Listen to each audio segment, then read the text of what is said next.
Shalom.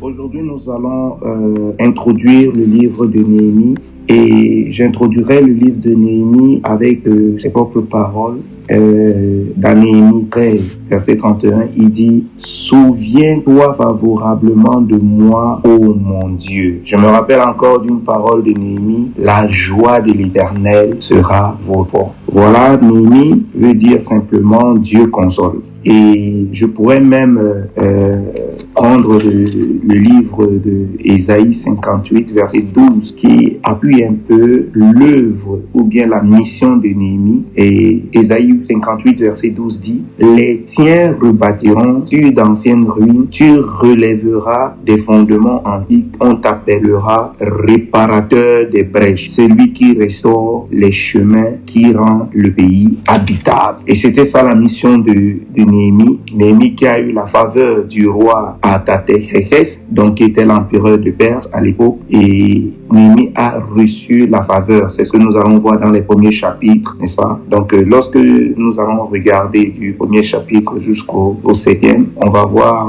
n'est-ce pas, cette première section où Néhémie va partir, n'est-ce pas, de la Babylone ou de la Perse, n'est-ce pas, pour aller inspecter les ruines de Jérusalem, la muraille qui était, n'est-ce pas, détruite. Je voudrais rappeler ici que Néhémie, c'était la troisième caravane, n'est-ce pas, la troisième grande caravane qui est partie à Jérusalem pour rebâtir, n'est-ce pas, les décombres après que Babylone avait pris Israël en captivité, ou bien Juda en captivité. Donc, Néhémie a donc eu à cœur. Ce n'était pas un prêtre, Néhémie n'était pas il était plutôt je peux dire un laïc, et un laïc, n'est-ce pas, voilà, mais c'était un homme qui craignait Dieu, qui aimait Dieu, qui désirait Dieu. C'est pour cela que il n'a pas cessé d'avoir des temps de prière, des temps de jeûne, n'est-ce pas, pour aller rebâtir les murailles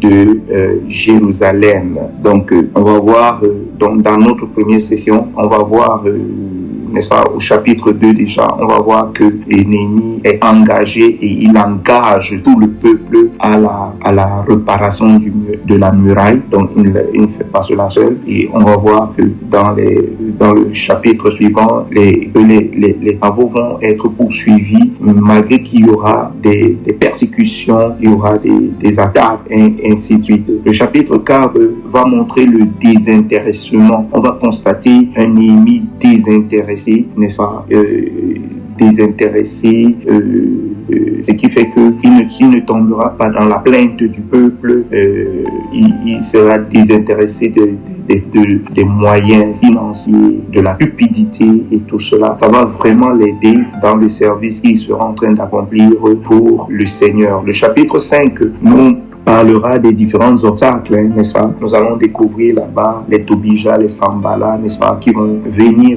attaquer, n'est-ce pas, Néhémie pour empêcher de rebâtir les murailles. Donc, Néhémie, on va découvrir un Néhémie qui est combattant, un Néhémie qui est, n'est-ce pas, qui va prendre les épées pour défendre l'œuvre de Dieu, n'est-ce pas? Il va organiser ce genre de choses pour faire l'œuvre de Dieu. Dans le chapitre 6, on va voir, n'est-ce pas, que Néhémie va également faire la même chose que Zorobabel, va faire la même chose que, n'est-ce pas, va faire la même chose que Esdras. Il va dresser une liste, n'est-ce pas, des Israélites, des Judéens qui vont rentrer au pays de Juda. Et nous allons voir également la 10e session ainsi que la 3e session, mais la 2e session va du chapitre 8 à 10, n'est-ce pas, où nous allons constater, nous allons voir Néhémie, parce que Esdras et Néhémie sont des contemporains, n'est-ce pas, ils vont prendre part, n'est-ce pas, à la lecture solennelle de la loi de Dieu. Néhémie va organiser cela ensemble avec Esdras. Ils vont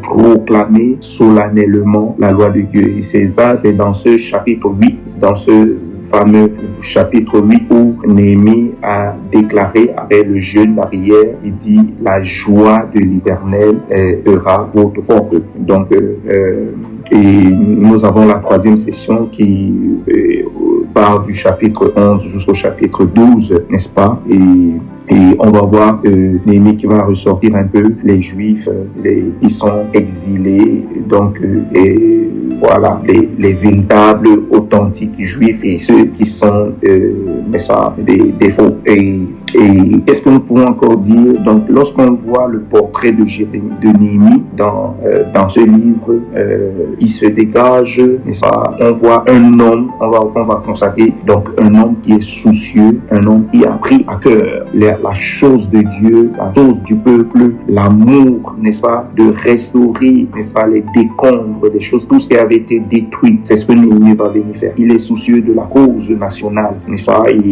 On va voir aussi un homme honnête, n'est-ce pas? Il a même la faveur du roi Artaxerxès parce que à cause de son honnêteté, de sa crainte de Dieu, de son courage, n'est-ce pas? Et de l'entrepreneuriat qu'il a. Donc c'est il va entreprendre même. Et je pense que c'est comme ça qu'il était quand il était chanson devant le roi. Il était quelqu'un d'entrepreneur. On va voir un homme qui est entrepreneur, un homme d'action, n'est-ce pas? Il va se lever, il va aller, n'est-ce pas?